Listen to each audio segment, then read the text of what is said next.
Under the sapphire sky of the Mediterranean, the gilded rails of Nick Marone's private yacht gleamed like promise incarnate, and every detail of his surprise proposal had been arranged with obsessive precision. The soft glow of lanterns strung overhead, a trail of scarlet rose petals winding from the stern to the bow, the low, mournful strains of a string quartet echoing across the gentle surf.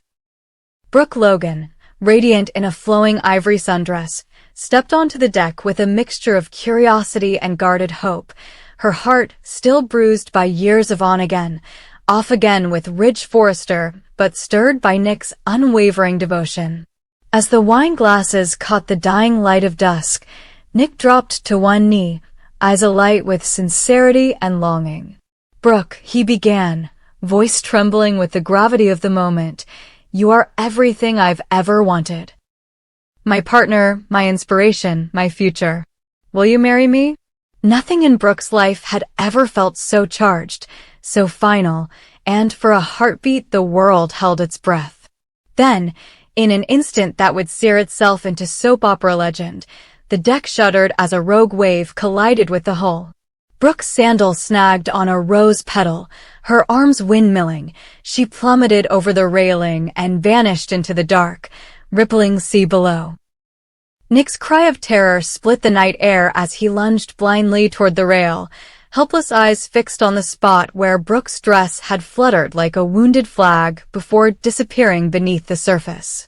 At that very moment, miles away yet drawn by the invisible tether of love's crisis, Ridge Forrester, who had boarded the yacht at Brooke's insistence only hours earlier, determined to let her decide her own path, sprang into action with the recklessness of a man driven by both guilt and undying devotion. Cloaked in the glow of the lanterns, Ridge ripped off his jacket, hurled aside his expensive loafers, and dived headfirst into the chill water, the world above reduced to muffled chaos. Beneath the surface, the current threatened to carry Brooke away into the abyss, her panic-stricken fingers scrabbling at the inky waves. Ridge's strong arms found her just as her strength began to fail, and he hauled her toward the surface in a desperate, gravity-defying effort. Above them, Nick had already leaped into the drink, but it was Ridge who reached Brooke first, cradling her like fragile porcelain even as the roiling sea fought to claim them both. In that miraculous instant when Ridge broke through the waves, Brooke's eyes met his, wide with shock, gratitude, something like recognition. And all the promises Nick had prepared fell silent in the night. Dragged back onto the deck by bellowing deckhands, Ridge collapsed beside Brooke, water streaming from his dark hair, his designer shirt plastered to his chest.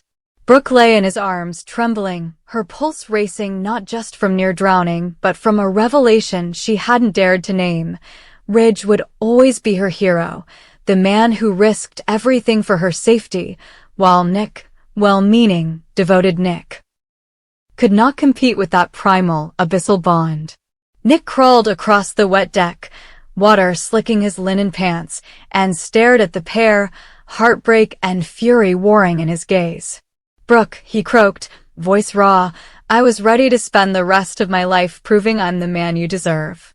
Brooke drew in a ragged breath, hair plastered to her face, and whispered Ridge's name.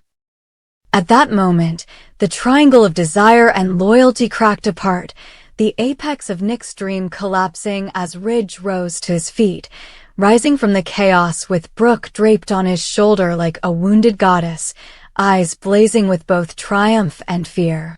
The quartet's music had stopped, the guests stood transfixed, the sea lapped at the rail like a silent jury bearing witness to the irrevocable shift in their shared fates. Meanwhile, on the sun-drenched shores of a secluded bay in Italy, Taylor Hayes awoke from a fitful dream of blue water and whispered confessions, her heart pounding with premonition. She had followed Brooke and Ridge to the continent in hopes of reconciling the fractures in her own soul, old wounds inflicted by Ridge's betrayals and Brooke's choices, the tangled history of love and rivalry that had defined them all. When her phone buzzed with an urgent text from Steffi, just 2 words, "Call now," Taylor knew instantly that something catastrophic had occurred. She dialed through tears as another message arrived. Brooke overboard. Ridge jumped in after her. Nick in the water. More soon. Taylor's breath caught in her throat as the world tilted on its axis. Across the thousands of miles separating Lover's Bay from Monte Carlo's glittering lights, Taylor's fury ignited like wildfire. She thrust aside her hotel curtains, flooding the room with golden dawn, and felt the stinging in her eyes as rage and fear warred within her. Ridge, risking his life for Brooke. Brooke, her friend turned betrayer. Clinging to Ridge's strength even as she had once scorned his, Nick, the interloper, wounded by the very love he had sought to cement. Taylor's heart thundered as she vowed that no one would stand in her way. Not Brooke, not Ridge, and certainly not the shadow of the ocean that had almost claimed the woman she once called ally. Back on the yacht, Brooke's eyelids fluttered open to the stunned silence of a love triangle laid bare. The lantern swung gently overhead as Ridge knelt beside her, dripping and breathless, his hands trembling as they brushed a stray lock of hair from her face. Nick stood a few feet away, arms crossed, shoulders slumped, the proposal ring glinting uselessly in his palm. Brooke's gaze flicked between them, first to Ridge, who offered her the warmth of his coat and a reckless grin that spoke of relief and something closer to hope, then to Nick, whose eyes were rimmed with salt water. Not solely from the sea, but from the ache of losing the moment he had risked everything to create. Time suspended itself in Brooke's chest as the truth seared through her. Ridge was not just her protector, but the very air she breathed. Nick was a dream whose foundations had been washed away by reality. With a voice hoarse from terror and revelation, Brooke murmured, "Ridge," and at that single name, the world righted itself, the triangle snapping into a new, but irrevocably altered, shape. Moments later, as medics tended to Brooke and Ridge's scraped knees and Nick disappeared below deck with the ring burning a hole in his pocket, the superstructure of their relationships lay exposed and trembling. Brooke's decision could no longer be postponed. The flirtations and promises of the past were drowned beneath that midnight plunge, and only one future remained. Ridge, still holding Brooke's hand, gazed into her eyes as if reading a destiny neither could escape. Nick, meanwhile, retreated into the shadows, the light of his carefully crafted romance extinguished by a wave he could never anticipate. And Taylor, having already booked the first flight out of Italy, vowed to confront Brooke upon her return, not with the kindness of old friendships, but with the fierce clarity of a woman who knows betrayal when she sees it, who would never again stand by as the woman she loves and the man she loves betray each other at the bottom of the sea. The Mediterranean breeze carried away the final notes of the quartet's abandoned melody, leaving only the echo of lives forever changed, a triangle reborn in fire and water, and the promise that on the shores of California, on yachts and in fashion houses alike, the ripples of this night would crash into every heart with all the force of that fateful wave. Get ready, because this Friday, August 1st, 2025, The Bold and the Beautiful catapults into an episode so charged you'll feel the electricity through your screen. From the glittering runway to the shimmering sea, from an explosive confrontation in the Forrester fashion house to a life-threatening plunge off a yacht deck, every moment is calibrated to upend loyalties, fracture alliances, and force each character to stare down their deepest fears and desires.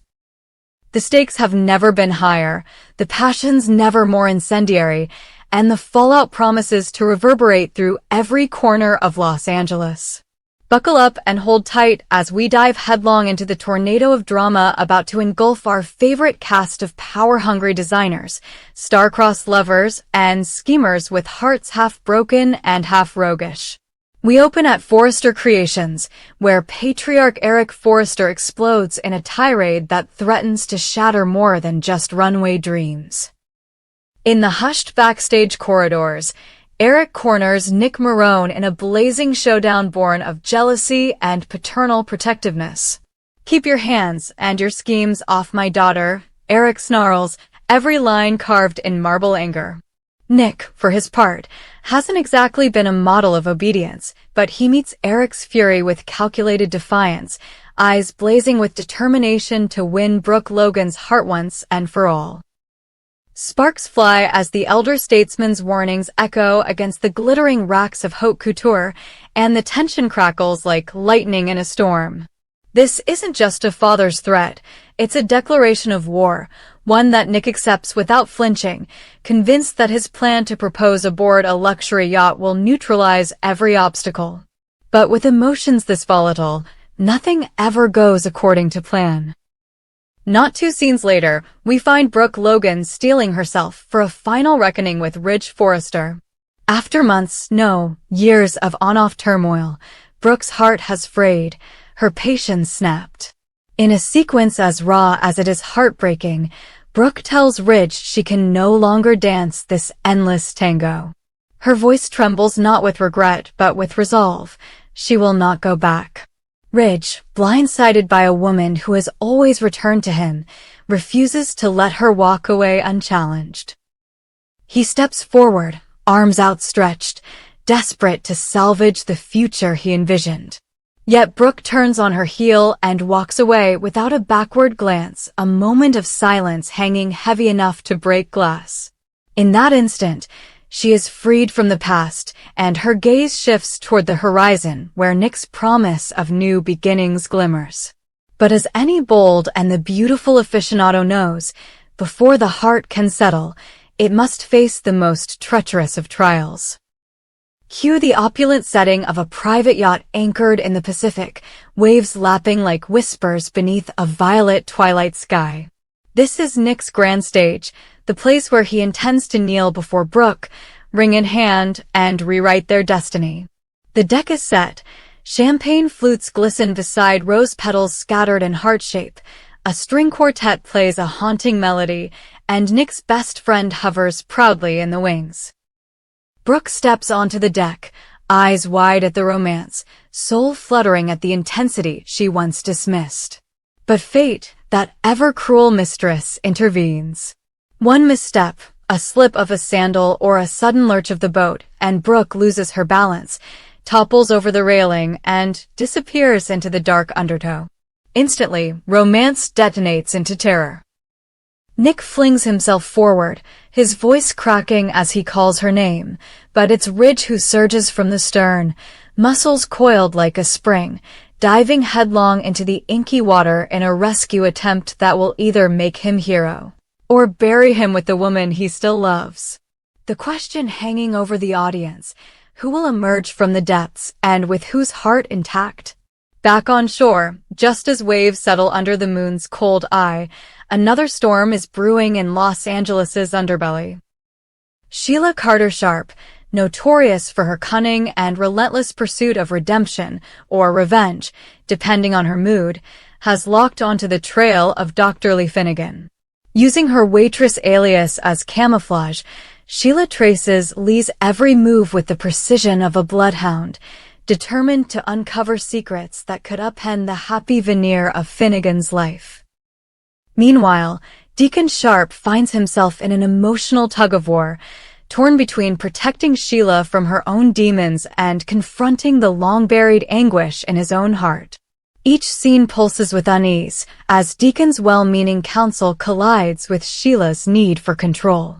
They dance around confessionals half-spoken, their conversations laced with guilt and longing, each gesture loaded with the weight of shared history and unforgiven sins.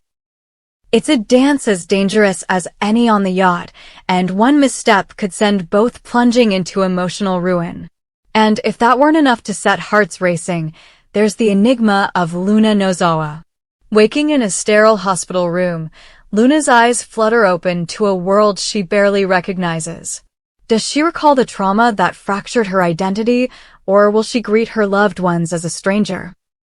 The doctors hover, sympathetic but cautious, as Luna struggles to reconcile shards of memory with a personality that may have shifted like sand. Is this the rise of a new Luna, one who wields her survival like a weapon, or is she feigning amnesia to manipulate Lee Finnegan into a false sense of security? The subtle changes in Luna's demeanor, the flicker of mischief in her smile, the tremor in her voice, every nuance brims with possibility. As family and friends assemble at her bedside, the air buzzes with speculation. Will Luna forgive and embrace the life she left behind, or will she shatter it all with a revelation that no one sees coming? This Friday's installment promises to upend every assumption and tear open the fissures at the core of every relationship. Will Nick's proposal ever escape the undertow? Can Ridge's daring rescue restore hope and secure Brooke's heart once and for all? Will Eric Forrester's wrath subside, or will it ignite an all-out feud that consumes father and son? Will Sheila unearth Lee Finnegan's secrets, and at what cost? And in the quiet aftermath, what will Luna become, for better or worse? Tune in on August 1st, 2025, for an episode that delivers breathtaking rescues, explosive confrontations, and the electrifying drama that fans of the bold and the beautiful live for. The waves are rising, the tempers are flaring, and destinies hang by a thread. Don't miss a moment.